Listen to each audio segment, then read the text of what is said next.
O poder de pensar certo. No livro de Josué, capítulo 1, versículo 8 diz: que o livro desta lei esteja sempre nos teus lábios. Medita nele dia e noite, para que tenhas o cuidado de agir de acordo com tudo que está escrito nele.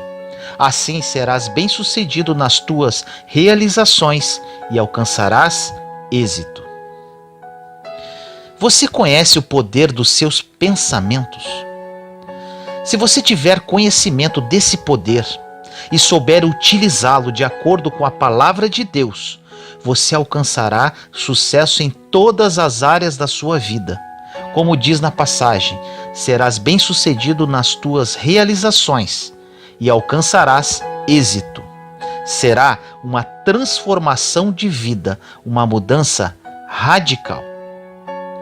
Agora é importante salientar: nós vivemos numa batalha espiritual e o território disputado pelo inimigo é a sua mente. O campo de batalha é a mente. Agora, que tal usar a sua mente para ajudá-lo em vez de servir de depósito de lixo para o inimigo? O inimigo, de uma forma sutil e através das brechas que deixamos, começa a depositar todos os tipos de pensamentos errados, que se transformam em sentimentos e atitudes. E como tudo que vem do diabo é ruim, podemos concluir que os maus pensamentos depositados por ele se transformam em maus sentimentos e, consequentemente, em más atitudes. Um grande aprendizado que tive no meu deserto: se você se deixar levar por sentimentos e emoções, será sua derrota. Se você acordar de manhã e dizer: eu me sinto deprimido, vai ficar deprimido o dia inteiro. Se você acordar de manhã e falar: minha esposa ou meu marido não me dá atenção, não faz nada por mim, você passará o dia com raiva do seu cônjuge e ainda, para piorar, sentirá pena de si mesmo numa festa de autopiedade. O inimigo vai tentar falar no seu ouvido e você tem que aprender a responder para ele. Jesus passou 40 dias no deserto sendo tentado por Satanás. Em todas as afrontas do inimigo, Jesus respondia com a palavra. Exatamente isso que devemos fazer: responder com a palavra. Por isso, a importância de meditar na palavra, como diz na passagem inicial. Se não conhecermos a palavra, não teremos argumentos para contra-atacar as afrontas do inimigo. Agora, se você não acredita que existe um inimigo que sussurra coisas no seu espírito, na sua alma, e que são mentiras, você nem precisa ouvir o restante desta mensagem. Agora, para você que acredita, todas as mentiras sussurradas não são verdades. Se você acreditar nelas, você será destruído. Para vivermos o plano perfeito que Deus reservou para mim e para você, precisamos passar por uma metanoia, que significa uma mudança de mentalidade, uma renovação da mente. Existem pessoas dentro da própria igreja que, infelizmente, não renovaram as suas mentes e são controladas pelo inimigo de uma forma muito sutil, quase imperceptível. Você pode ter nascido de novo em Cristo Jesus, mas a sua mente pode estar cheia de lixo. Se você é cristão e está sempre com raiva, chateado, com ciúmes de pessoas, ansioso, egoísta, egocêntrico, entre outros, infelizmente, apesar de ter aceitado Cristo como seu Senhor e Salvador, não viverá ainda nesta vida o que Jesus morreu para você viver. A sua mente faz uma grande diferença para o resultado da vida que viverá aqui. Faça hoje um inventário dos seus pensamentos. O que tem passado pela sua mente ultimamente? Se você está deprimido hoje, o que você anda pensando? Se você está com raiva, o que você está pensando? Se você está amargo, O que você tem pensado? A origem de tudo está na mente. Pensamentos geram sentimentos que geram atitudes. Agora, uma boa notícia. Podemos ter a nossa mente renovada de acordo com a palavra de Deus. Eu sempre cito esse versículo que mudou minha vida. Romanos 12:2, que diz: E não vos conformeis com este mundo, transformai-vos pela renovação da vossa mente, para que conheças qual a boa, perfeita e agradável vontade de Deus. Essa passagem foi um grande divisor de águas em minha vida. Quando eu estava lendo a palavra, foi como se esta passagem saltasse da Bíblia em 3D. Foi uma revelação incrível. Segundo o entendimento que me foi dado através do Espírito Santo, Deus tem um plano bom, perfeito e agradável para mim e para você. Porém, para vivermos este plano, precisamos ser transformados pela renovação da nossa mente. A chave estava aqui: renovação da mente. Para mudar a nossa vida, primeiramente precisamos mudar a nossa mente. Renovou a mente, a vida muda radicalmente. Foi isso que aconteceu comigo. Porém, esse processo de renovação da mente é lento, dolorido e difícil, mas maravilhosamente libertador. O primeiro passo para a renovação da mente é meditar e acreditar no que está escrito na palavra de Deus. A palavra de Deus é o caminho. Você precisa buscar pensar como Deus pensa. E na palavra está exatamente escrito como Deus pensa.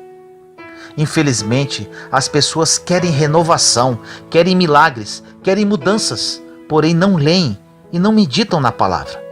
Como haverá mudança? A maioria delas deixam os pensamentos fluírem e com isso vivem vidas frustradas. Estão sempre deprimidas e falam o que querem.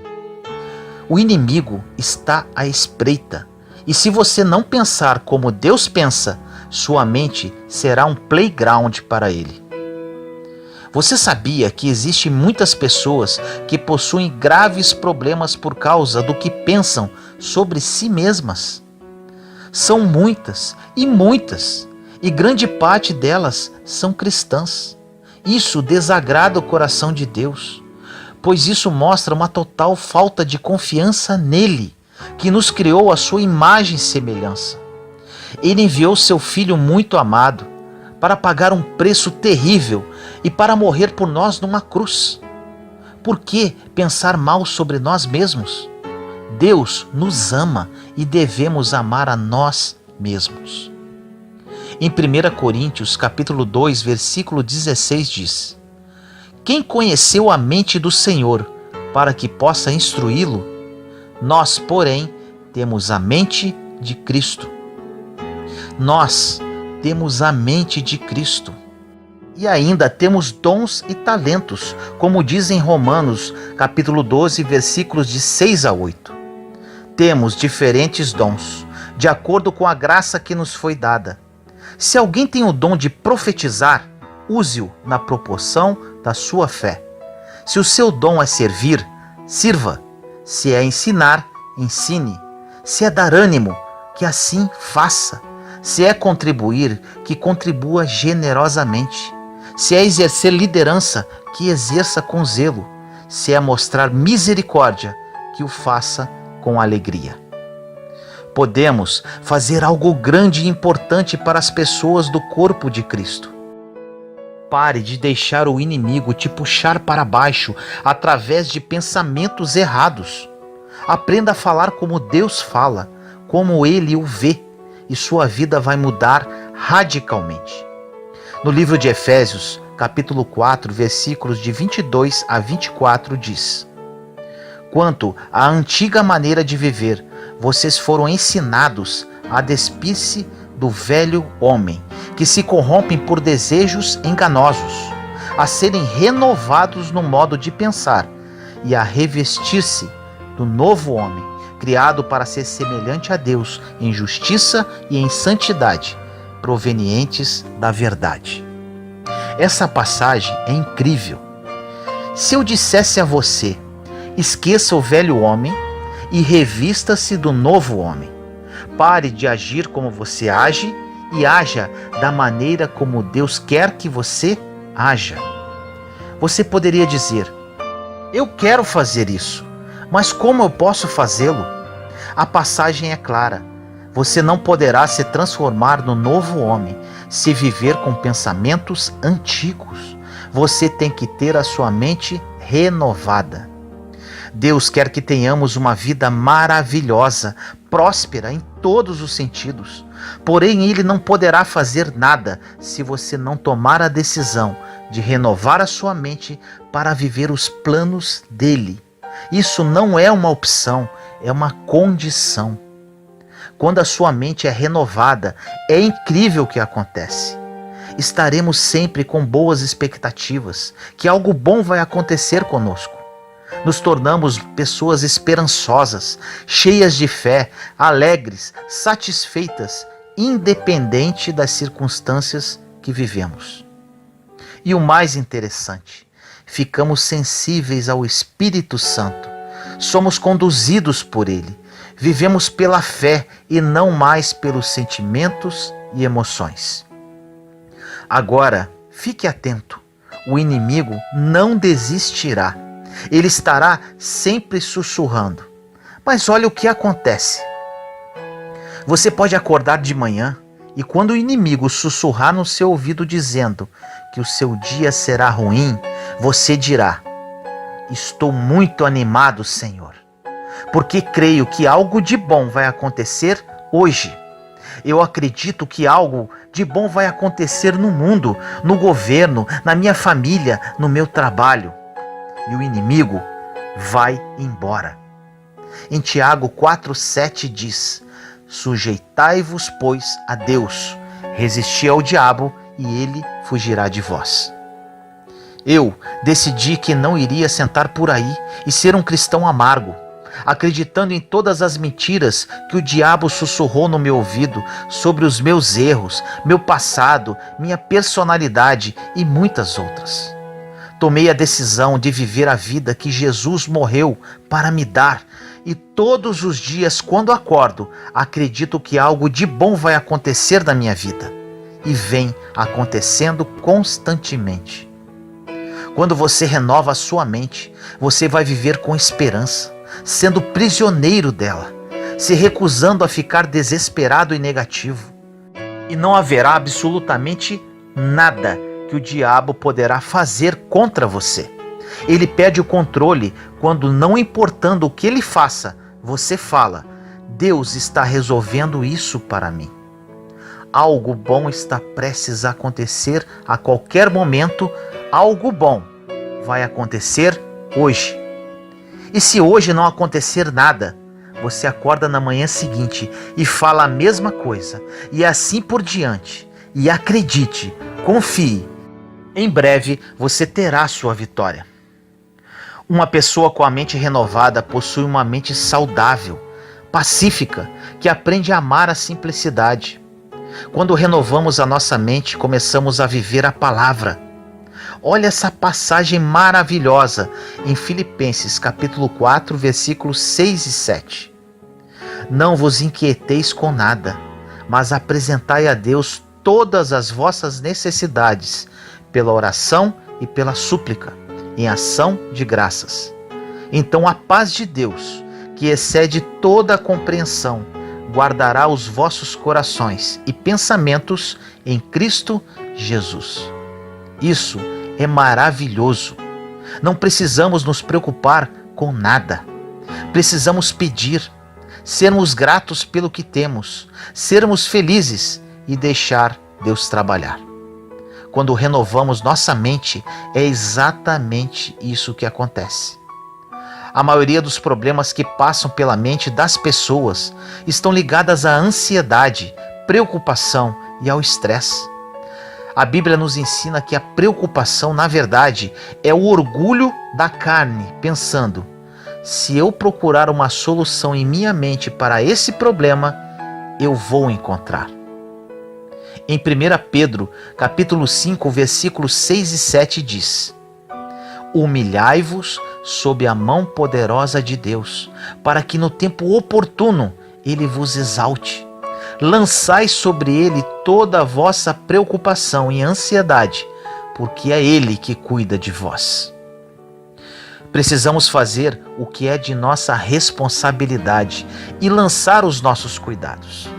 Nossa responsabilidade é orar, entregar a Deus, estar atento a fazer o que Ele pedir para que façamos, mas não sentir a pressão que temos que fazer alguma coisa, quando não temos o que fazer.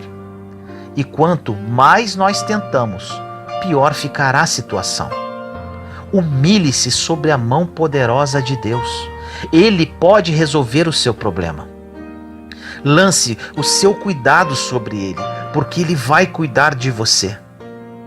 Ele sempre vai cuidar.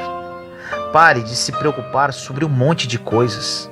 A única maneira de termos esse acordo com Deus é parando de cuidar de nós mesmos e lançando-nos ao seu cuidado, humilhando-se sobre a sua mão poderosa, e no devido tempo, no tempo dele, seremos exaltados. Quando você achar que está demorando, diga: Deus está trabalhando no reino espiritual a meu favor, e no tempo perfeito dele, a minha bênção vai chegar. Algo bom vai acontecer. Faça isso. Só porque você não está vendo nada, não quer dizer que Deus não está trabalhando. As coisas boas estão no horizonte para você. Portanto, não pare, não desista. Preocupação é inútil, impotente. Preocupação significa provocação, perturbação, incômodo, aborrecimento, maltratar, perseguir até a fadiga. Preocupação não nos faz bem. Confiar em Deus é a única maneira de parar de se preocupar. Uma mente saudável não se confunde. Ela tem uma direção clara. Uma mente saudável é uma mente decidida. É assim que vai acontecer com você. O poder da mente é incrível e precisamos aprender a pensar da maneira que Deus pensa. Precisamos aprender a lutar a batalha por uma mente saudável. Lute, vale muito a pena. Busque o plano bom, perfeito e agradável que Deus planejou para você. Deus deseja que você tenha uma vida fantástica. Vou orar por você. Senhor amado, no dia de hoje oro para todos os meus irmãos. Muitos deles, Senhor, estão com sede de Ti, querem mudanças, querem viver os seus sonhos, porém se encontram cativos em seus pensamentos, em seu passado e em suas circunstâncias. Revele, Senhor, no mais fundo da alma de cada um, essa consciência da necessidade de renovação da mente. Quando percebi isso, minha vida nunca mais foi a mesma. Sou verdadeiramente um novo homem, com uma mente renovada e vivendo os seus planos para a minha vida. É exatamente isso que desejo para cada um deles. Derrama, Senhor, o seu Espírito e que a partir de hoje a vida desses seus filhos nunca mais seja a mesma. Assim eu oro em nome do nosso Senhor Jesus Cristo. Amém.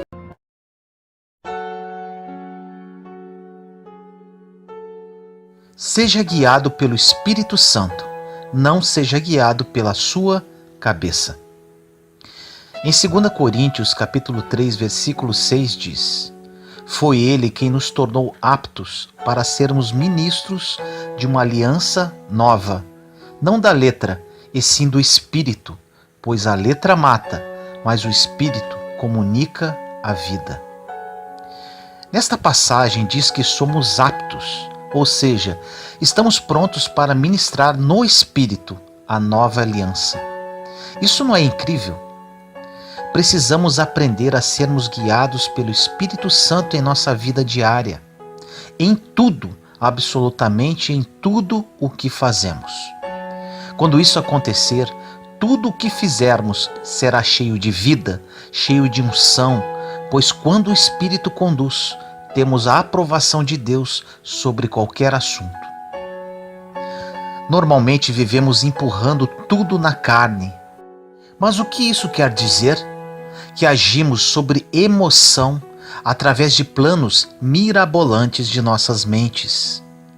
Ser guiado pelo Espírito é um dos maiores benefícios que um cristão da nova aliança pode ter, além da salvação, de ter os seus pecados perdoados e de viver um dia com Deus na Nova Jerusalém. É maravilhoso ter esse privilégio de ser guiado pelo Espírito. E quando falamos ser guiado pelo Espírito, quer dizer poder ouvir de Deus o que Ele quer que façamos. E qual o benefício de ser guiado pelo Espírito Santo e não pela nossa própria cabeça? Isso quer dizer que você não precisa ficar perguntando para outras pessoas como deve agir com relação a qualquer assunto da sua vida, pois Deus mostrará a você exatamente o que fazer. Você pode estar falando agora: meu Deus, isso é incrível, eu quero isso para mim. Agora eu te digo, para ser guiado pelo Espírito, você precisa ter um pouco de confiança, coragem e ousadia. Todos nós queremos saber como ouvir de Deus. Deus é muito misterioso em algumas situações e muitas vezes não teremos como compreender tudo o que Ele está fazendo. Como seres humanos, precisamos aprender a andar e fluir no Espírito. Temos que aprender a discernir as coisas espiritualmente. Seria fácil para Deus nos dizer tudo o que Ele quer de nós. Mas Deus quer que façamos essa busca. Ele deseja que caminhemos em fé. Ele quer que aprendamos a crescer, a caminhar. Às vezes cometer erros e aprendermos com isso. Voltar atrás e não ter medo de recomeçar. Você pode caminhar de forma dinâmica pelo Espírito Santo, que significa literalmente ouvir de Deus.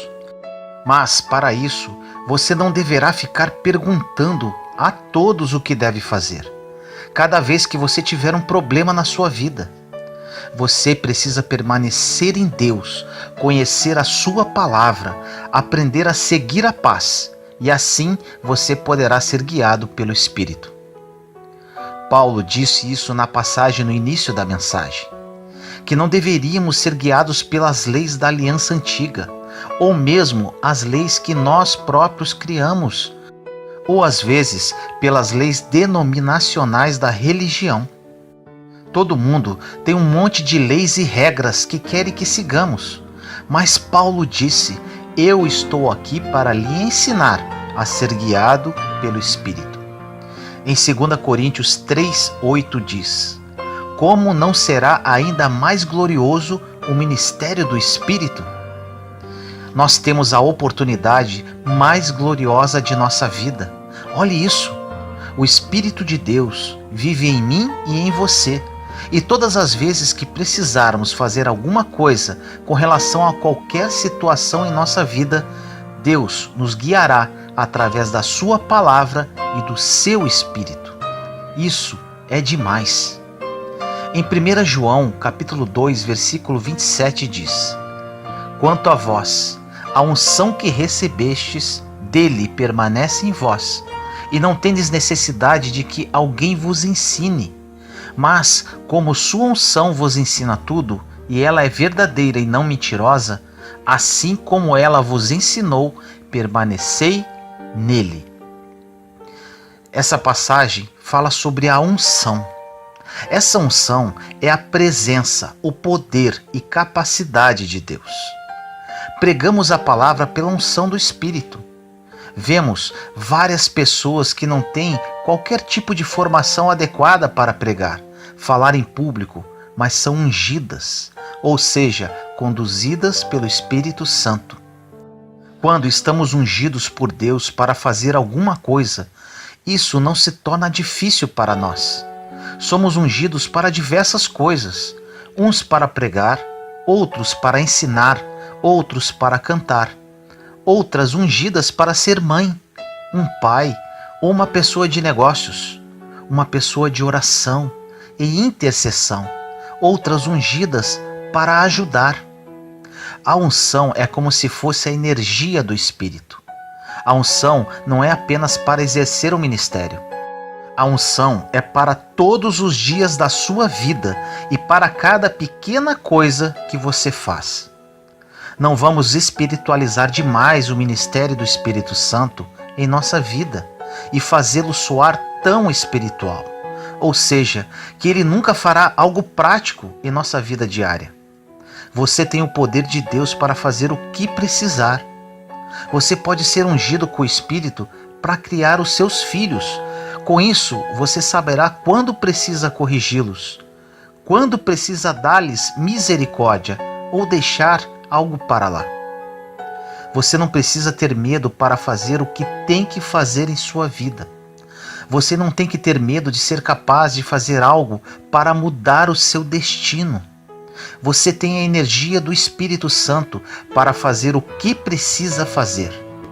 Você pode fazer tudo guiado pelo Espírito Santo em nome de Jesus. Segundo essa passagem de João, você recebeu essa unção e ela está permanentemente em você.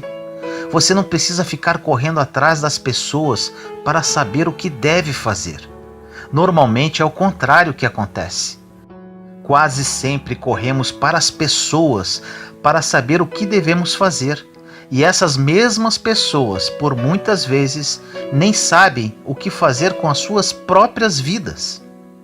Em Romanos capítulo 7, versículo 4 diz: De modo análogo também vós, meus irmãos, pelo corpo de Cristo, fostes mortos para a lei, para pertencerdes a outro, aquele que ressuscitou dentre os mortos, a fim de produzirmos frutos para Deus. Isso significa que se você tentar viver sob a lei, se você tem muitas regras e regulamentos para a sua vida, você irá expulsar de alguma forma a ação do Espírito Santo. E muito em breve essas coisas poderão ministrar morte para você. Existe uma liberdade incrível quando você é guiado pelo Espírito Santo. Ele te guiará conforme os desejos do Senhor para a sua vida.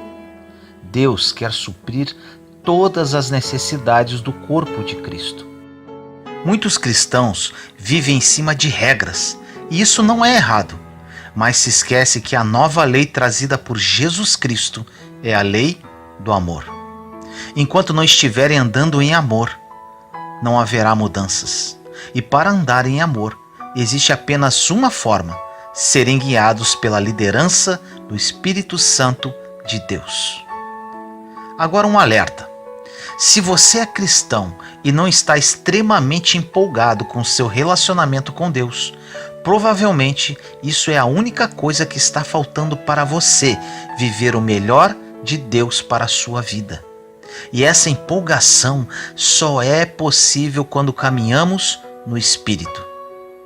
Quando caminhamos sendo conduzidos pelo Espírito, nossa caminhada com Deus é emocionante, pois nunca sabemos de um dia para o outro quais as novidades que o Espírito Santo vai trazer. Deus está em todo lugar. Ele quer participar em tudo na sua vida. Ele quer ir ao supermercado com você. Ele quer ir ao trabalho com você. Ele quer ajudar nos seus problemas. Ele quer cuidar dos mínimos detalhes de sua vida. Ele habita em você. Deixe-o conduzir os seus passos dentro do plano bom, perfeito e agradável que ele traçou para você. A sua mente, por muitas vezes, te leva para longe das coisas de Deus. Por isso, precisamos pedir-lhe para que sejamos guiados pelo Espírito Santo, ao invés de sermos guiados pelos pensamentos que fluem de nossas cabeças. Precisamos aprender a pensar com a mente de Cristo. E para isso, precisamos aprender a pensar como Deus pensa, através do estudo da palavra dele. Quando você começar a caminhar no Espírito, criará uma sensibilidade, como se fosse um lembrete gentil com relação à sua vida interior. Ou seja, quando você não tem paz sobre algo, este é um sinal imediato que você precisa recuar e esperar para ter mais informações de Deus. Quando você começa a caminhar no Espírito, você começa a perceber quando alguma coisa não se encaixa em sua vida. É como você vestir uma roupa muito apertada, desconfortável, entende? Isso quer dizer que quanto mais você amadurece em Deus, menos você sentirá disposto a fazer as coisas que você se sente desconfortável no Espírito, porque você sabe que isso não valerá a pena. No livro de Efésios, capítulo 1, versículo 17 diz: para que o Deus do nosso Senhor Jesus Cristo, o Pai da glória, vos dê o espírito da sabedoria e revelação, para poderes realmente conhecê-lo. Que ele ilumine os olhos dos vossos corações, para saberdes qual é a esperança que seu chamado encerra, qual é a riqueza da glória da sua herança entre os santos e qual é a extraordinária grandeza do seu poder para nós, os que cremos, conforme a ação do seu poder eficaz. Nesta passagem, Paulo orou pela igreja pedindo 3 coisas. Primeiro, ele orou para que a igreja tivesse a sabedoria e a revelação para conhecer Deus verdadeiramente. Eu te digo agora, se você quer conhecer algo profundamente na sua vida, conheça a Deus. Não apenas sobre Deus, mas conheça-o pessoalmente. Conheça o seu coração. Crie intimidade com Ele. Ele disse também que orava para que eles conhecessem o seu chamado e a herança que eles tinham em Jesus Cristo. Herança é algo que é dado, transmitido a você. Será que temos alguma ideia do que temos pela graça imerecida e favor de Deus? Temos nossos pecados perdoados, temos justiça com Deus, temos paz, temos alegria, temos o Espírito Santo vivendo em nosso interior, nos conduzindo e nos guiando, entre outros. Olha como isso é profundo. Dentro desse segundo ponto, Paulo disse ainda que precisamos conhecer a nossa herança. Podemos ter todo tipo de conhecimento em nossa mente, mas se você não conhece a Deus e não sabe quem você é em Cristo, você pode ser até uma pessoa brilhante, mas com certeza é infeliz. E por último, ele disse que precisamos conhecer o poder que está disponível para nós, como crentes em Jesus Cristo. Precisamos sempre depender da unção de Deus, ao invés de depender do que nós sabemos. Você pode saber muito, mas se Deus não estiver com você, o que você sabe não vai fazer qualquer sentido. Em 1 Coríntios capítulo 8, versículo 1 diz: no tocante às carnes sacrificadas aos ídolos, entende-se que todos temos a ciência, mas a ciência incha, é a caridade e o amor que edifica. Nesta passagem, existe uma discussão em poder comer ou não a carne oferecida aos ídolos. Paulo disse que se tivessem fé, saberiam que o ídolo não era absolutamente nada, apenas um pedaço de madeira. No entanto, ele disse: se você não tem a fé para isso, simplesmente não coma, porque é melhor que você mantenha uma consciência limpa do que fazer algo que poderá fazê-lo sentir-se culpado. Eles estavam mais preocupados com o que poderia entrar pelas suas bocas do que deveria entrar no seu coração. Quando uma pessoa é conduzida pelo Espírito, ele mesmo fala ao coração o que é certo ou errado. O conhecimento leva as pessoas a ensoberbecerem. Ensoberbecer vem de soberba, ou seja, achar-se melhor que os outros, cheio de altivez e orgulho. Mas o amor, a afeição, a boa vontade e a benevolência edifica, acumula-se e encoraja a crescer a sua estatura perfeita. No verso 2 deste mesmo capítulo diz: se alguém julga saber alguma coisa, ainda não sabe como deveria saber. Isso quer dizer que não importa o que você acha que sabe. Gostamos por vezes de dizer às pessoas o que sabemos.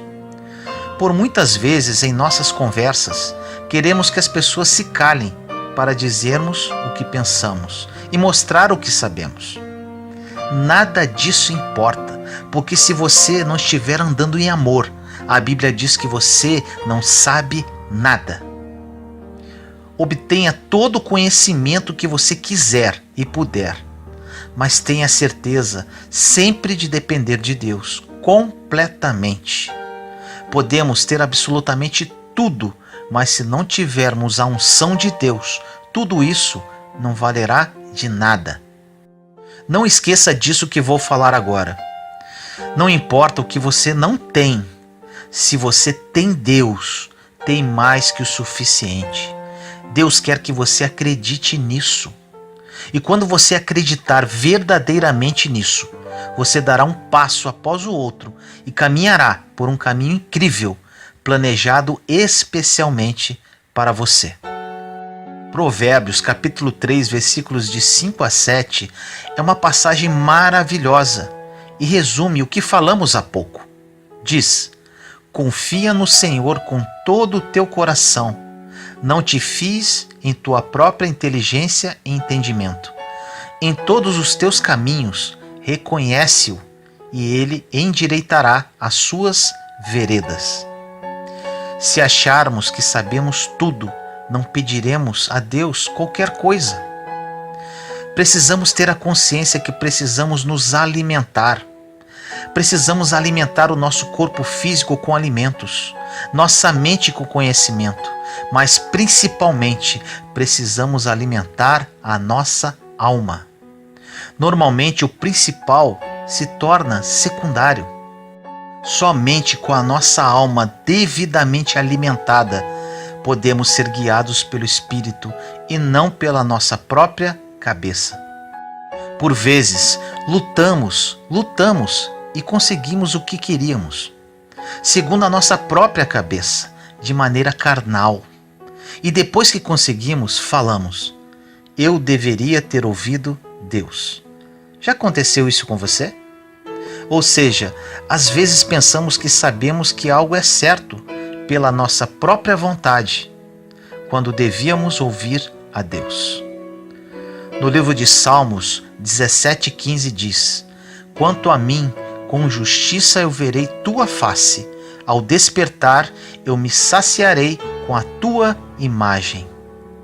Quando temos uma alma devidamente alimentada, ficamos satisfeitos e contentes.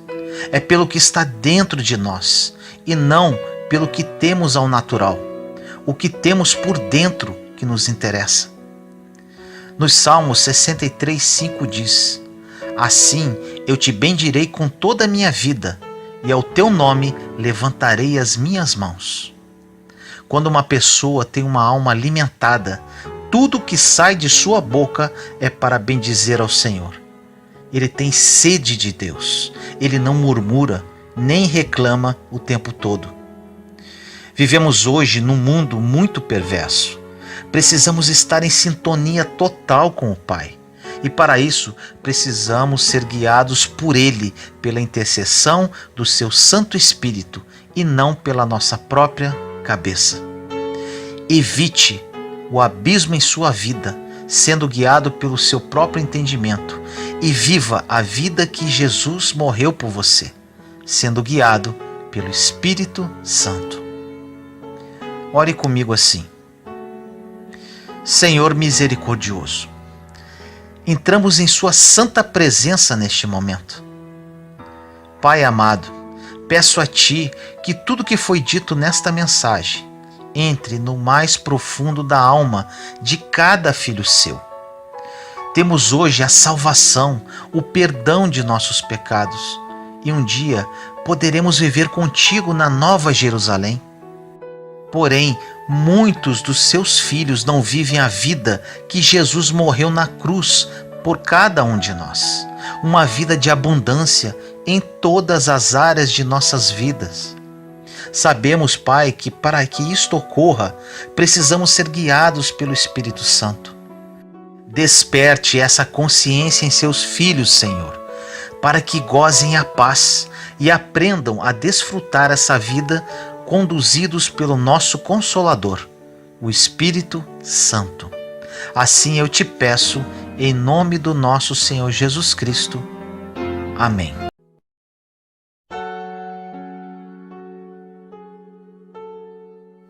Um pouco mais sobre a fé. Palavra pequena, mas poderosa. No livro de Efésios, capítulo 2, versículos 8 e 9, diz: Pois vocês são salvos pela graça, por meio da fé. E isto não vem de vocês. É dom de Deus, não por obras, para que ninguém se glorie. Fé é acreditar nas coisas que se esperam e ter a convicção de fatos que não se veem. Tudo o que recebemos de Deus é pela sua graça e por fé. Nossa fé em Deus e em suas promessas é o caminho para vivermos uma vida em paz e próspera. É a graça de Deus e somente isso que fornece a sua bondade em nossa vida. Nenhum de nós é suficiente bom para merecer tudo o que Deus faz por nós. É somente pela graça e misericórdia dele. E isso faz com que fiquemos surpresos e impactados com a bondade de Deus. Você pode dizer: eu gostaria de ter um pouco mais de fé. Ou talvez ainda: eu não tenho fé. Na verdade, a cada um foi dado uma medida de fé, conforme Romanos capítulo 12, versículo 3, que diz: Pois pela graça que me foi dada, digo a todos vocês, ninguém tenha de si mesmo um conceito mais elevado do que deve ter, mas pelo contrário, tenha um conceito equilibrado, de acordo com a medida de fé que Deus lhe concedeu. Todas as pessoas têm fé e possuem uma fé suficiente para fazerem tudo o que precisam em qualquer momento de suas vidas. Agora, sua fé pode parecer fraca, porque por vezes você não a tem usado muito, ou talvez esteja usando apenas em algumas áreas por um longo tempo, esquecendo que pode usá-la em todas as áreas da sua vida. Outra situação: você sabia que pode usar a fé para superar o seu passado? Você pode estar preso a ele por vários motivos, mas te afirmo, se você é uma nova criatura em Cristo Jesus, verdadeiramente, seu passado não precisa mais atormentar a sua vida, e você pode andar em vitória a partir de hoje. Não importa o que possa ter acontecido em sua vida no passado, livre-se de qualquer tipo de mentalidade de vítima com relação ao que te aconteceu. Não existe possibilidade de ser vítima e nova criatura ao mesmo tempo. Uma passagem interessante está na carta de Paulo a Filemão, capítulo 1, versículo 22, que diz: Além disso, prepare-me um aposento, porque graças às suas orações espero poder ser restituído a vocês. Paulo está escrevendo esta carta a Filemão sobre um escravo que ele chamou de Onésimo. Este escravo havia fugido de Filemão e no seu caminho acabou se tornando um filho espiritual de Paulo. Paulo, depois de mentoreá-lo, iria devolvê-lo a Filemão e queria ter certeza que Filemão o receberia graciosamente, mesmo tendo fugido. Paulo estava na prisão quando escreveu esta carta, não tendo ideia de quando iria sair do cárcere. Existe algo importante nessa passagem. Paulo, na verdade, estava dizendo: eu tenho a fé que, se continuarem orando por mim, eu vou sair daqui desta prisão e serei capaz de ir visitá-lo. Paulo aqui nos mostra que ele tinha fé no poder da oração. Ele acreditava que quando orava, ou se outros orassem por ele, abriria a porta para a sua libertação da prisão. Não ore sem fé. Deus quer dar a você o que você pede. Deus ouve a sua oração de fé. Paulo disse: Prepara-me um quarto na expectativa da minha visita. Vou te falar um pouco do poder da expectativa. A fé tem que ter uma expectativa ativa e agressiva. Quando você está com expectativa para atingir algum objetivo em sua vida, ou de conquistar um sonho, ou de uma restauração, seja o que for, você está cheio de expectativa, de esperança e de fé que algo que você ainda não tem em mãos vai acontecer. A grande questão é que entre o pedir e o receber existe o esperar.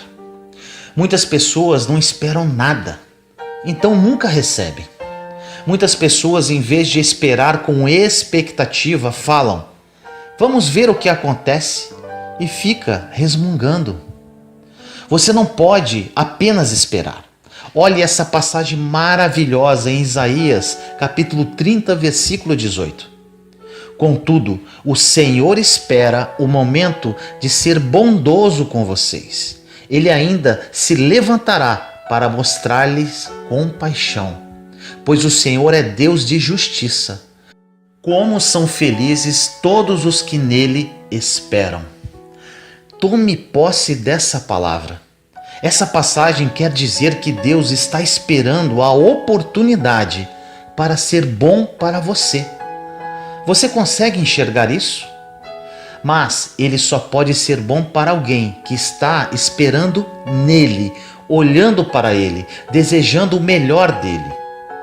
Agora, nesse momento, você pode se agarrar a essa verdade e fazer uma grande mudança em sua vida. Agora eu te pergunto, o que você está esperando? Mais do que você teve no passado? Mais problemas? Mais decepções? Você está com alguma expectativa? Expectativa que coisas ruins podem acontecer em sua vida? Ou expectativa no melhor de Deus para a sua vida? Comece a esperar agora pelas mudanças radicais que Deus pode fazer na sua vida. Tenha expectativa que você viverá os planos perfeitos de Deus para você. Não se afunde em suas amarguras e autopiedade. E espere com expectativa naquele que poderá mudar o quadro da sua vida. Expresse essa expectativa falando sobre isso para si mesmo e parando de falar pelo que você não tem. No Salmo 27,14 diz: espere no Senhor, seja forte, coragem, espere no Senhor.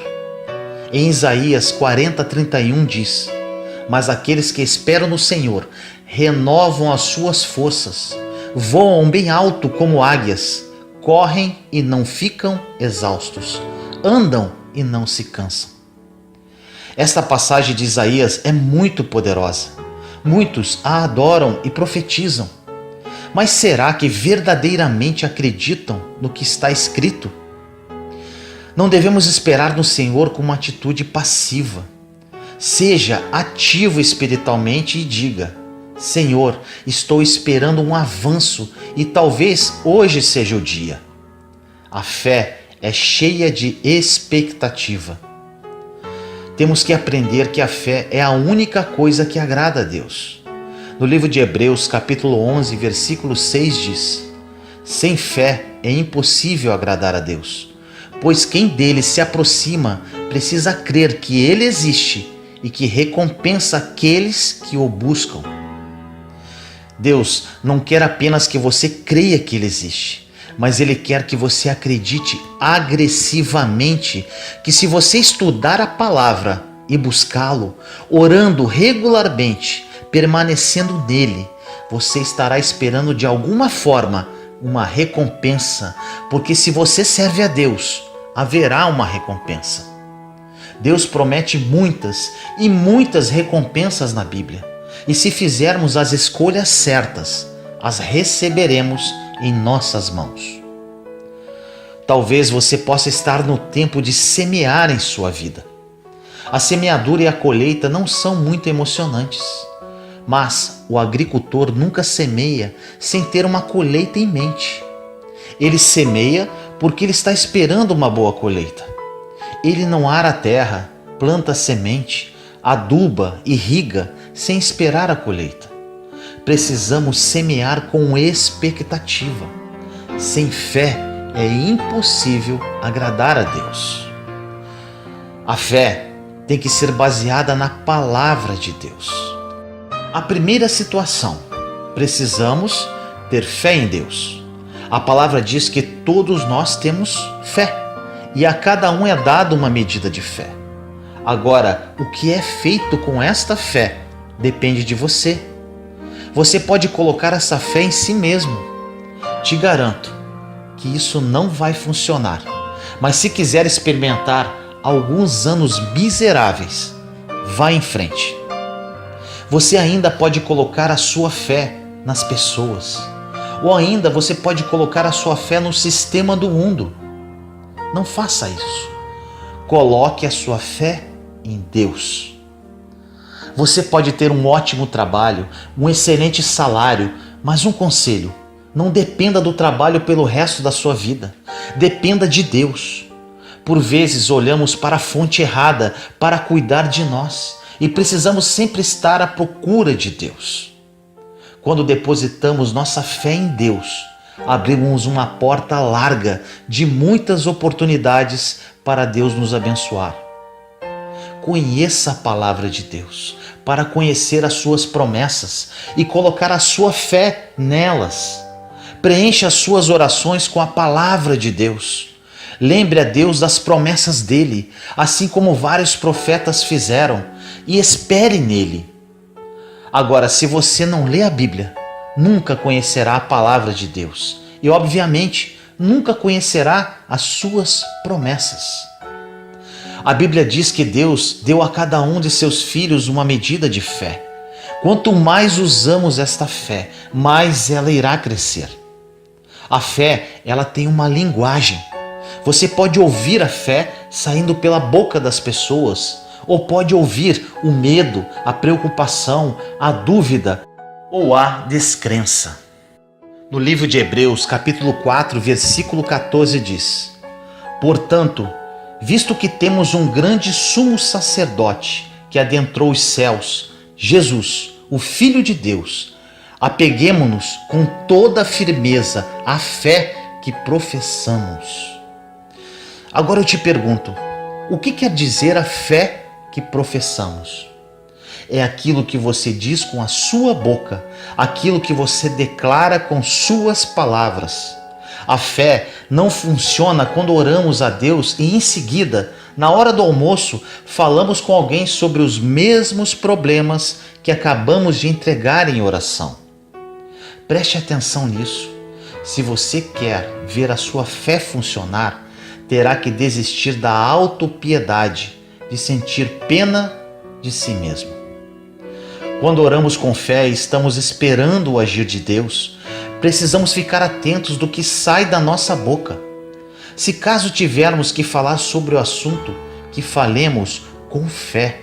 Assim, esta situação está complicada, mas Deus está envolvido nisso. Ele está trabalhando agora ao meu favor e tenho fé que vai se resolver em breve. Não fale dos seus problemas, levando com que as pessoas sintam pena de você. Fale: eu creio, meu Deus, que o Senhor está trabalhando. O Senhor já ouviu minhas orações. Eu tenho a sua palavra para me basear e eu creio na sua fidelidade. Eu verei o resultado da minha fé. A fé não é baseada no que vemos, pensamos ou sentimos. Em 2 Coríntios 5:7, diz que andamos por fé e não por vista. A história de Abraão é maravilhosa. Ele passou por circunstâncias complicadas, mas não olhou para elas. Abraão estava crendo em Deus por um herdeiro, e isso era naturalmente impossível para acontecer, devido à idade avançada dele e de Sara, sua esposa. Mas Deus havia prometido. A Bíblia diz que nenhuma dúvida ou incredulidade fez Abraão duvidar a respeito das promessas de Deus. A dúvida e a descrença podem se apresentar a você. É por isso que o poder de nossas palavras é tão importante. No minuto que a dúvida vier, você pode abrir a boca e dizer: eu não acredito nisso, pois confio que Deus está trabalhando. A melhor maneira de interromper um mau pensamento é dizendo algo positivo. Não baseie-se no quanto você vai acreditar em Deus pelo que você vê, pensa ou sente. A fé só funciona juntamente com a paciência. No livro de Hebreus, capítulo 6, versículos 11 e 12 diz: queremos que cada um de vocês mostre essa mesma prontidão até o fim, para que tenham a plena certeza da esperança, de modo que vocês não se tornem negligentes, mas imitem aqueles que, por meio da fé e da paciência, recebem a herança prometida. No início, é fácil ter fé quando entregamos algo em oração para Ele cuidar. Você começa cheio de esperança, mas depois que os dias, semanas, meses ou até anos vão passando, como estará a sua fé? Entre o começo e o fim, temos um meio. Você pode estar hoje no meio de alguma situação e pode não estar tão divertido. Você precisa ser paciente, pois terá que esperar, quer queira ou não. Paciência é como você age enquanto você espera. É como nos comportamos quando nós esperamos. Você poderá esperar com expectativa. Você poderá esperar com uma boa conversa. Você poderá esperar sendo uma bênção para outras pessoas. Ou simplesmente você pode desistir e ficar reclamando. Mas aí terá que começar tudo de novo. No livro de Hebreus, capítulo 6, versículo 15 diz: e foi assim que, depois de esperar pacientemente, Abraão alcançou a promessa. Abraão esperou por 20 anos. José esperou por 13 anos numa prisão, por um erro que ele não havia cometido. Esse período de espera é um deserto. Você pode estar hoje num deserto, mas esse período é de amadurecimento e onde Deus está trabalhando em sua vida, limpando algum lixo que possa estar em você ainda, para que você esteja pronto para receber o que Deus te prometeu. Desfrute do momento que você está hoje. Desfrute o agora. Aprenda isso, porque você vai ter que esperar de qualquer jeito. Outro ponto importante: a fé somente funciona e é energizada por amor. Que tipo de caminhada de amor você tem? Quanto você estuda sobre o amor? O que você sabe sobre o amor dentro das Escrituras? Como você trata as pessoas? Quantas pessoas podem estar com raiva de você? No livro de Gálatas, capítulo 5, versículo 6 diz: porque em Cristo Jesus, nem circuncisão nem incircuncisão tem efeito algum, mas sim a fé que atua pelo amor. Paulo estava farto dos Gálatas, que discutiam constantemente sobre a circuncisão. Paulo estava dizendo para que eles parassem de ser tão detalhistas com relação às regras e regulamentos da religião e se ocupassem de amar uns aos outros. Se você quiser que sua fé funcione, não pode estar com raiva de ninguém. A fé somente opera por amor. Você precisa trabalhar com o Espírito Santo para viver uma fonte vibrante de amor. No livro de Hebreus, capítulo 4, versículo 3 diz: entretanto, resta entrarem alguns naquele descanso, e aqueles a quem anteriormente as boas novas foram pregadas não entraram por causa da desobediência. Isto quer dizer que se você está em fé e está chateado, não vai adiantar. Porque quando estamos esperando em fé, estamos em repouso, num descanso eterno. Aquele descanso que temos a consciência que Deus está no controle e está trabalhando nesta ou naquela situação. A fé precisa ser liberada. Ela é uma força que está em seu espírito. Você precisa liberar a sua fé em todas as áreas de sua vida e não apenas em certas áreas específicas. Libere a sua fé para a sua vida espiritual, para a sua vida emocional, sentimental e financeira. Um grande problema entre nós cristãos é que liberamos a nossa fé para alguma área e esquecemos das outras. A fé sempre traz resultados. Não sei quanto tempo terá que esperar, mas garanto que ela lhe trará resultados. No livro de Lucas, capítulo 7, versículo 50, diz: Jesus disse à mulher: sua fé a salvou, vá em paz. Ou seja, a fé salva. Em Efésios, capítulo 6, versículo 16 diz: além disso, usem o escudo da fé, com a qual vocês poderão apagar todas as setas inflamadas do maligno. Ou seja, a fé nos protege dos dardos inflamados do inimigo. A fé aumenta à medida que você usa. Você pode achar que tem pouca fé, então comece a usá-la e verá que ela aumentará dia a dia. Recebemos todas as bênçãos de Deus pela fé. Somos justos pela fé, somos santificados pela fé, somos redimidos pela fé, somos perdoados pela fé. Fazemos grandes coisas para Deus pela fé. Use sua fé e viva o melhor de Deus para a sua vida. Ore comigo assim: Senhor amado, entro na sua santa presença neste momento. Agradeço por mais um dia e hoje especialmente tomo posse de todas as palavras citadas nesta mensagem. A fé tem poder.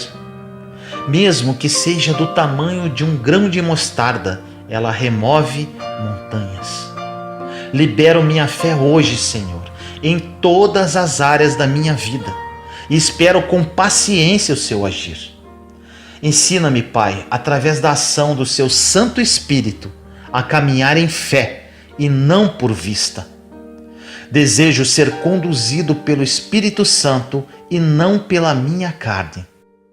Sofri muito em caminhar sendo conduzido pelas minhas emoções e sentimentos. Obrigado, Deus, por mais um aprendizado. Que essas palavras fiquem gravadas em minha mente e no meu espírito. Te amo, Pai. Em nome do nosso Senhor Jesus Cristo. Amém.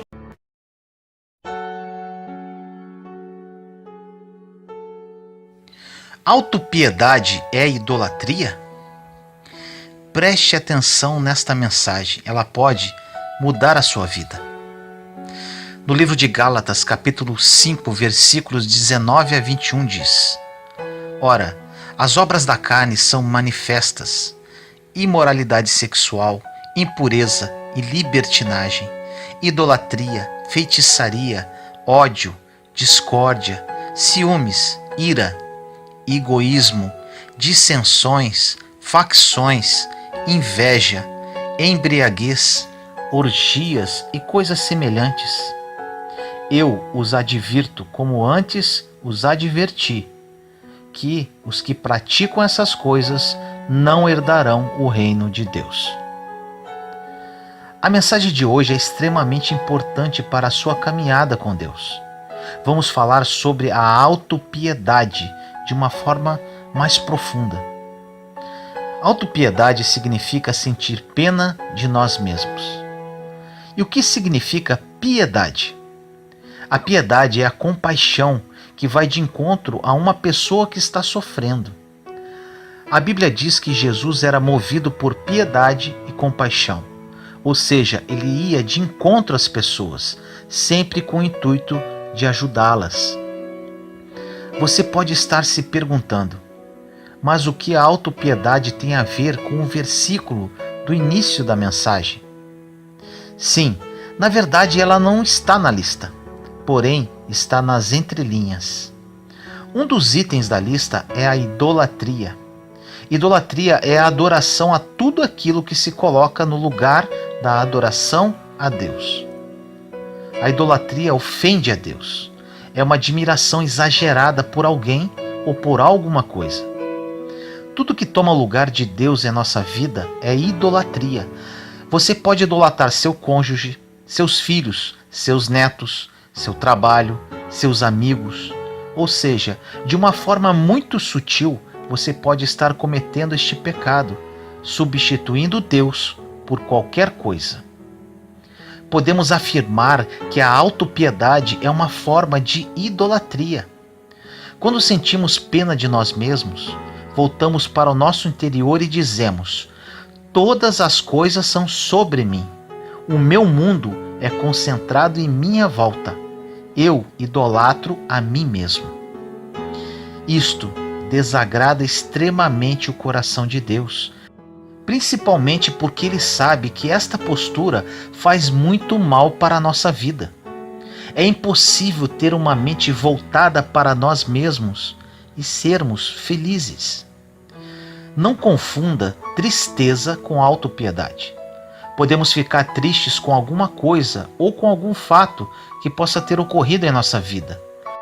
Porém, Deus nos deu as ferramentas necessárias para lutarmos contra este sentimento, trabalhando nele de forma saudável, sem sentir pena de nós mesmos. Não devemos deixar este espírito de pesar entrar em nossa vida, fazendo com que fiquemos aprisionados nele. Não podemos deixar a autopiedade tomar conta de nossa vida. Caso contrário, ela se transformará num vício destruidor. Por muitas vezes fazemos algo para a nossa vida na emoção e usando a nossa própria força. Nos desgastamos para conquistar aquele objetivo e no final tudo dá errado. Ficamos frustrados e nesses momentos que a autopiedade bate à nossa porta. Caso isto ocorra, precisamos fazer algo a respeito, porque é grave. O inimigo de nossas almas sempre nos conduz para a autopiedade. Precisamos estar vigilantes com relação a isso. Normalmente caímos na cilada de uma forma muito sutil. São inúmeros problemas causados pela autopiedade. Quando as pessoas se voltam para dentro de si, idolatram a si mesmas. Todos os seus pensamentos estão concentrados em si mesmas. O mundo gira ao redor da sua própria pessoa. Isto é extremamente perigoso. Deus nos chamou para alcançar e não para nos encolher. Pessoas com autopiedade estão focadas em todos os seus problemas e infortúnios.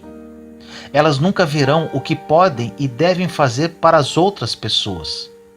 A única forma de encontrar a felicidade é sair do nosso próprio mundo e tornarmos bênçãos para outras pessoas. Se passarmos a nossa vida tentando ser feliz para nós mesmos, isto não será possível. Se entregarmos nossas vidas a Deus e confiarmos nele plenamente para que supra todas as nossas necessidades, tiraremos os olhos de nós mesmos e seremos bênção na vida de outras pessoas, encorajando-as, ajudando-as e servindo-as. Pode ter certeza que fazendo isso, você será muito, mas muito feliz. É o que acontece hoje na minha vida. Em 1 Pedro capítulo 5, versículo 7 diz: lançai nele toda a vossa preocupação, porque é Ele que cuida de vós. Quando temos um grande problema pessoal que nos traz grande preocupação, devemos lançar sobre o Senhor essa preocupação, que Ele cuidará disso da melhor maneira possível. Mas eu te digo, tem que lançar mesmo e esquecer. Entregue e confie. Com isso, enquanto Deus cuida do seu problema, Ele nos unge para ajudar outras pessoas. Deus não quer que ajudemos a nós mesmos. Ele quer que o ajudemos a cuidar dos seus filhos. Quando ajudamos alguém, plantamos uma semente. Deus toma essa semente de volta para nós e faz a colheita para nossas vidas. É maravilhosamente incrível e é assim que acontece. Não tente se fazer feliz. Deus cuida de nós quando nos entregamos a Ele de todo o coração e de toda a nossa alma. As pessoas com autopiedade veem apenas o que elas não têm e perdem o que elas têm. Esta é a maior tragédia de todas, perder o que se tem. Podemos estar na melhor posição possível dentro de uma situação ruim, pois não estamos sozinhos. Deus nos ama e está conosco. Porém, você tem que crer nisso. Ele está no controle. Quando vivemos momentos difíceis em nossas vidas, precisamos nos agarrar à esperança. Pode passar o tempo que for, agarre-se a ela, pois não importa o que não tenha dado certo no passado. Você terá um grande futuro, porque o nosso Deus é especialista em recomeços. Deus ama fazer tudo novo. Meu receio não é passar por tempestades. Meu receio é passar por tempestades e Jesus não estar no barco. Aí sim, é péssimo. A autopiedade precisa ser banida da sua vida. Você sabe qual o principal recurso que temos nos dias de hoje? Não é dinheiro, com certeza. É o tempo. Dinheiro perdemos hoje, ganhamos amanhã. O tempo não temos como recuperar. Quando estamos com um ataque de autopiedade, estamos perdendo tempo. Estaremos perdendo um tempo precioso que poderíamos estar fazendo algo útil para a nossa vida ou para a vida de outra pessoa, além de gerar um desgaste físico e emocional totalmente desnecessário. Outro ponto importante: quando temos autopiedade e outras pessoas sentem pena de nós, isto alimenta ainda mais o problema que já temos. Um exemplo de autopiedade na Bíblia e que também nos mostra qual a postura que devemos tomar com relação a uma pessoa que se faz de vítima, se encontra em João, capítulo 5, versículos de 6 a 8, que fala da cura de um homem que era paralítico há 38 anos, na piscina de Betesda. Na passagem fala: perguntou-lhe Jesus: queres ficar curado? O enfermo respondeu-lhe: Senhor, não tenho ninguém que me ponha no tanque quando a água é agitada. Enquanto vou, já outro desceu antes de mim. Ordenou-lhe Jesus: levanta-te, toma o teu leito e anda. Jesus perguntou ao enfermo se ele queria ficar curado, apenas isso. Se este enfermo não tivesse pena de si mesmo, ele apenas responderia: eu quero. Mas devido à autopiedade, ele quis justificar do porquê que a cura não chegava. Jesus não perguntou a ele o motivo pelo qual ele não conseguia chegar ao tanque. Jesus não ficou com pena, se comovendo com a autopiedade dele. Ele não alimentou isso, sendo compassivo com a pena de si mesmo do paralítico. Ele apenas falou: levanta-te. Quando encontramos pessoas com autopiedade, devemos apenas dizer: levanta-te, levanta-te, levanta-te. Resolvi abordar esse tema, pois isso é muito crítico nas pessoas. Dentre as pessoas que me procuram, atendi uma senhora. Ela simplesmente falou que não aguentava mais, que ia desistir de tudo. Eu respondi a ela: o mais fácil, minha irmã, é desistir.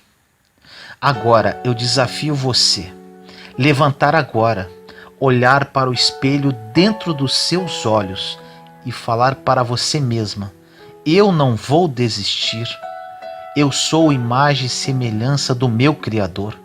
Sou filha de Deus. Sou co-herdeira com Cristo. Jesus morreu por mim numa cruz, sem eu merecer. Meus problemas não são absolutamente nada perto do que ele sofreu por mim naquele madeiro. Ele ressuscitou e minha vida pertence a ele. Eu tenho o Espírito Santo que habita em mim. Eu vou vencer. Eu vou viver a vida que ele morreu por mim e trilhar pelo plano bom, perfeito e agradável que ele sonhou para a minha vida. Sabe o que aconteceu?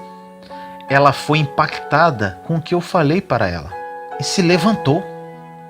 Agora imagine se eu sentisse pena dela. E infelizmente as pessoas que vivem em autopiedade querem exatamente isso, que sintamos pena delas. Que falemos: calma, irmã, Jesus te ama, não chora, Deus vai te ajudar, espera. Realmente é difícil o que você está passando, tadinha, e se possível, que choremos com elas. Existem muitas pessoas que estão ouvindo esta mensagem agora, que estão assim, esperando alguém que ouça suas lamentações e chore com elas. Não querem caminhar. Acorda, povo de Deus, misericórdia, levanta-te, levanta-te, levanta-te. A única coisa que ganhamos com a autopiedade é o desgaste. A autopiedade abre diversas portas que podem destruir a nossa vida. Uma delas é não ter equilíbrio na vida.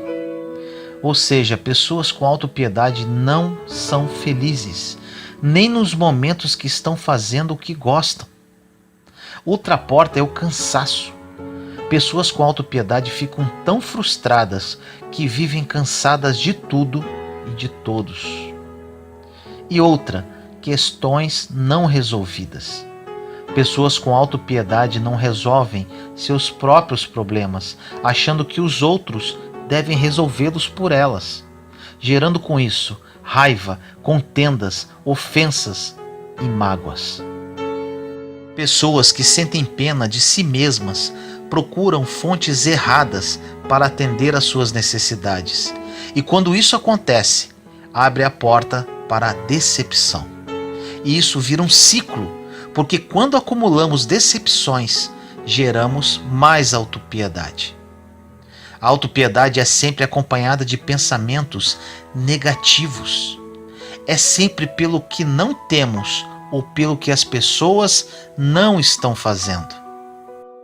Aprender a pensar positivamente em uma situação negativa é uma das melhores coisas que podemos fazer por nós mesmos. Não precisamos esperar pensar positivamente, podemos pensar de propósito. No livro de Salmos 27:10 diz: apesar disso, essa certeza eu tenho, viverei até ver a bondade do Senhor na terra. Existem pessoas que são colecionadoras de injustiça e guardam na memória todas as injustiças que já fizeram para ela em toda a sua vida. Sentem pena de si mesmas e lembram de todas as vezes que foram maltratadas e lembram exatamente, com detalhes, de todas as pessoas que nada fizeram por elas. Elas procuram pessoas que tenham compaixão delas, para que sintam ainda mais pena de si mesmas. Não importa o quão maltratado você foi, ou que isto não tenha sido justo. Você nunca poderá ter justiça por si mesmo. Nosso Deus é um Deus de justiça, e Ele há de fazer a justiça em sua vida, como e quando Ele quiser. Deus recompensa os que o buscam, que são fiéis e que servem a Ele. Se colocarmos nossa confiança em Deus e esperarmos nele, não sendo amargos nem ressentidos, agindo sem maldade, não descontando a raiva em outras pessoas e não sentindo pena de nós mesmos, teremos uma recompensa que está a caminho. Não podemos ser lamentáveis e poderosos ao mesmo tempo. Isto não funciona. Te faço uma proposta agora. Que tal nos tornarmos colecionadores de bênçãos, em vez de colecionadores de injustiças? Deixe o amor de Deus fluir em você, de dentro para fora, que Ele curará todas as suas feridas. Liberte-se hoje da autopiedade. Ore comigo assim: Senhor amado, entro na sua santa presença neste momento para orar junto com meus irmãos e irmãs. No dia de hoje falamos sobre essa maldita idolatria que é a autopiedade. Que aqueles que ouvirem essa mensagem sejam tocados profundamente e criem a consciência que precisam se libertar deste mal. Liberte-os agora, Senhor, em nome de Jesus. A autopiedade destrói nossas vidas e nos estaciona, impedindo que vivamos os seus sonhos perfeitos para cada um de nós. Que o teu Espírito Santo, que é o Espírito da verdade, os convença dessa realidade, para que eles saibam, Pai, que não precisam cuidar deles, muito menos que sintam pena de si mesmos. Que o seu amor flua em todos nós. Cure nossas feridas, Senhor, e nos habilite a ajudar nossos irmãos que também encontram-se feridos pela vida. Assim nós oramos, em nome do nosso Senhor Jesus Cristo. Amém.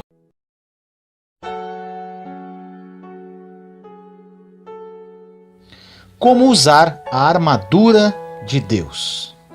Vença a batalha espiritual.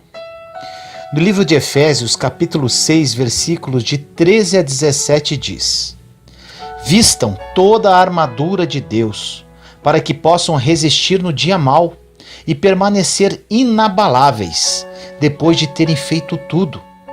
Assim, mantenham-se firmes, cingindo-se com o cinto da verdade, vestindo a couraça da justiça e tendo os pés calçados com a prontidão do evangelho da paz.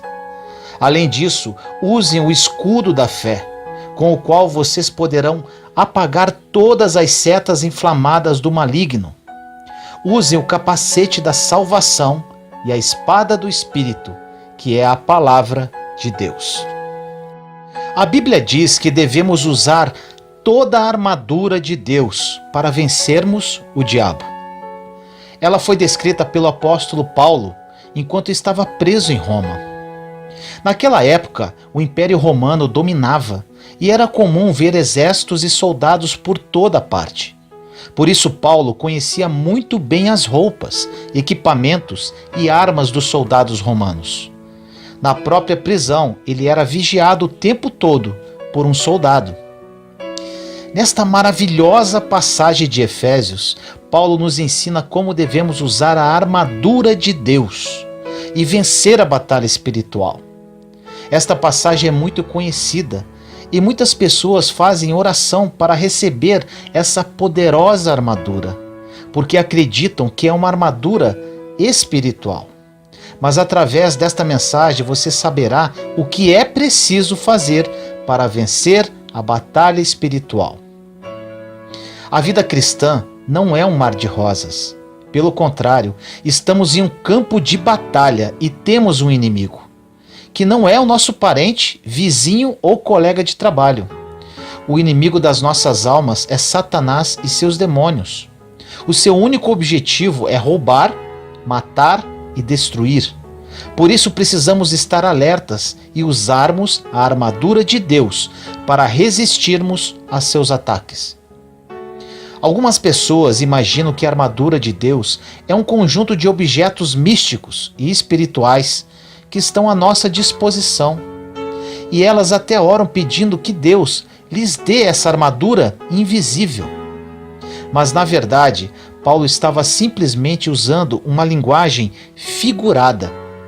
Ele estava mostrando que, da mesma forma como um soldado usa uma roupa especial, como o cinto, a couraça, as sandálias, o escudo, o capacete e a espada, nós devemos carregar conosco a verdade, a justiça, o evangelho, a fé, a salvação e a palavra de Deus.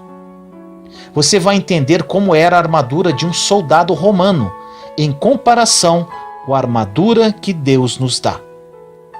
Primeiro, use o cinto da verdade.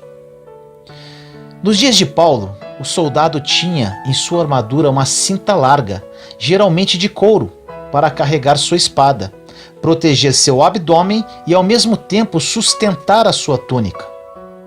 Na armadura do cristão, o que sustenta é a sua integridade. Ou seja, nós devemos sempre falar a verdade e fazer o que é correto, porque assim estaremos protegidos.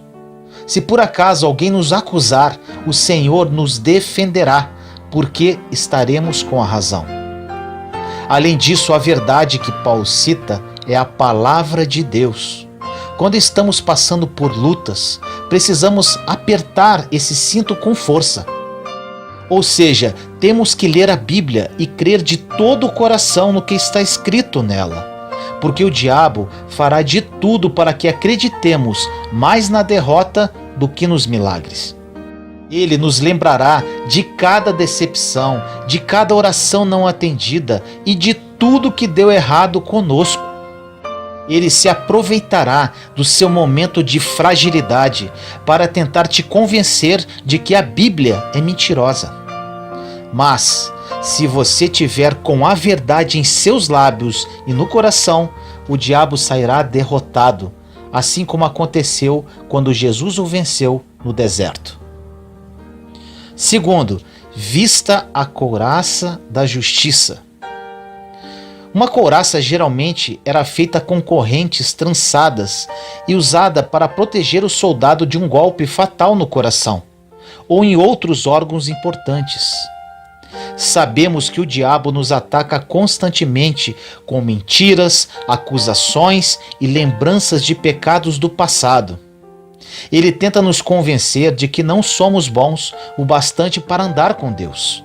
Por isso devemos nos apoiar na justiça de Cristo e não na nossa. A Bíblia diz que Jesus não tinha pecado, mas Deus colocou sobre ele a culpa dos nossos pecados, para que nele nos tornássemos justiça de Deus. 2 Coríntios 5:21. Ou seja, por meio de Jesus, nós somos aceitos por Deus. Então, quando o diabo começar a apontar os seus pecados, diga a ele: você não tem poder para me acusar, porque Jesus já me perdoou e o sangue dele me purificou de todo o pecado. Terceiro, calce os pés com o evangelho da paz. A sandália de um soldado romano era feita de couro na sola e tinha pregos de ferro cravejados para dar firmeza na caminhada e tração na hora da batalha. Assim também, o evangelho da paz, que é o evangelho de Cristo, não nos deixa escorregar e ficarmos inseguros na hora da batalha. Quanto mais o soldado de Cristo conhece o evangelho e prega para outras pessoas, mais firme e resistente ele fica. E quem derrapa são os inimigos do evangelho. Por isso, prepare-se para seguir o Senhor, aconteça o que acontecer, e assim o diabo não conseguirá roubar a paz de dentro do seu coração. Quarto, use o escudo da fé.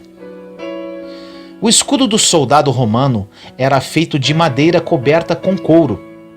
Na época, os soldados mergulhavam as flechas no óleo, depois acendiam e atiravam no inimigo. Por isso, esses escudos eram muito importantes para proteger o soldado. Da mesma forma, Satanás lançará flechas inflamadas em você. Ele colocará dúvidas na sua mente em relação à fidelidade de Deus e à sua palavra.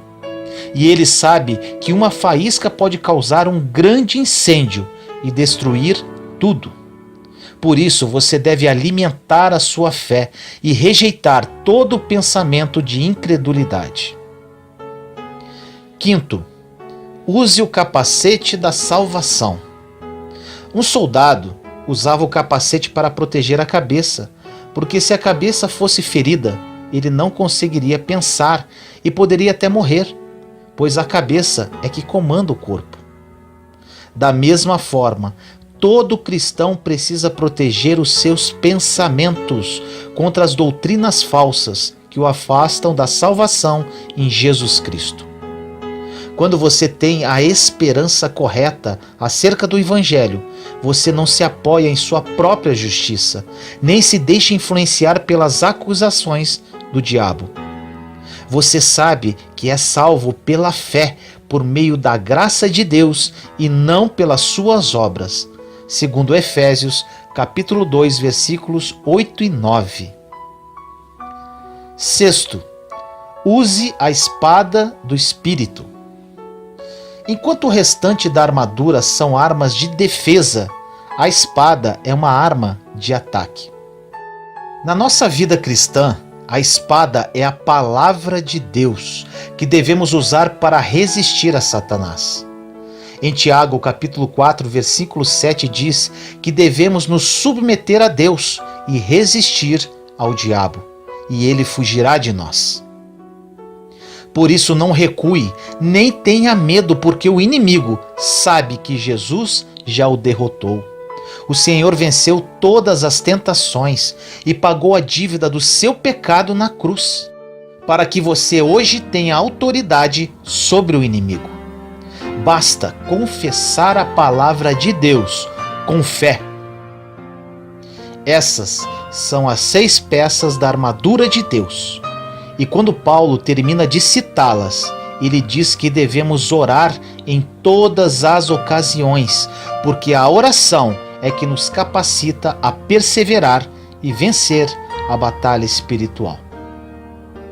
Ore comigo assim: Senhor, revisto-me com sua armadura, ou seja, com o cinto, a couraça, as sandálias, o escudo, o capacete e a espada, que representam a verdade, a justiça, o evangelho, a fé, a salvação e a palavra de Deus.